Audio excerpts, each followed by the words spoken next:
Beach community is preparing for Hurricane Irma. There is a curfew in place, and that curfew is being enforced by police. So we know it will be lifted at 6 in the morning, but the beaches will remain closed. Our Shelby Danielson is live in Atlantic Beach tonight, where many businesses have been closed since Friday. Shelby.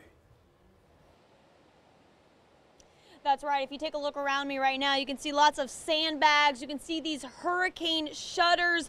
They're on all of these businesses closed down, and you can see this area is really empty. Atlantic Beach crossing over to Neptune Beach, really no cars here. Normally you wouldn't be able to do this, but city leaders I spoke to tonight tell me that these businesses closed down Friday because they didn't want to put any of their employees at risk, foregoing millions of dollars really. All of the fish camps around the First Coast closed down. You can see all of the sandbags here, and a lot of people have actually evacuated from the beaches. That's why it is so desolate, but also it's quite because of that curfew, which I'm told was mainly set to prevent burglaries while homes and businesses are evacuated. You'll see a lot of police cars out here if you're in the area, and police then can ask people why they are out after curfew.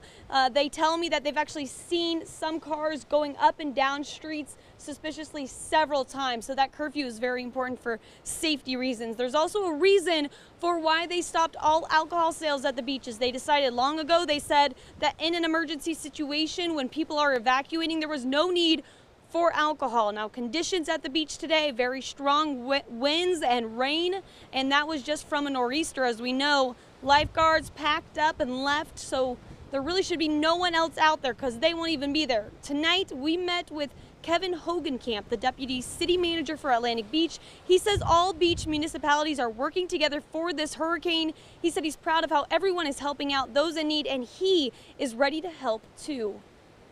People in Atlantic Beach do want to evacuate and don't have the means to. If they'll call me, we'll get them off the island. My number is 247-5804. I'm answering it 24/7.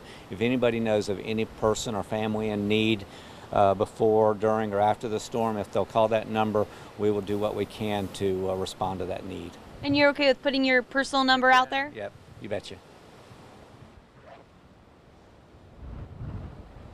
He's really a great guy. He's ready to put his number out there. As you heard, he and all of the beach communities are working together. Now, he said the biggest concern for this area was people cutting their tree branches and then putting them out to the curb to be picked up. City workers will not be out there to pick those branches up tomorrow. He said this is a big problem today, very dangerous, because when those winds start to pick up even more, those branches that won't be picked up will be launched in the air. And again, that can be very dangerous for anyone around. So that's an important message for anyone in this area to please not do that. Now, coming up in just a little bit, we're going to hear from one employee over in Jacksonville Beach who wanted to still work throughout the weekend. Live in Atlantic Beach, Shelby Danielson, First Coast News on your side.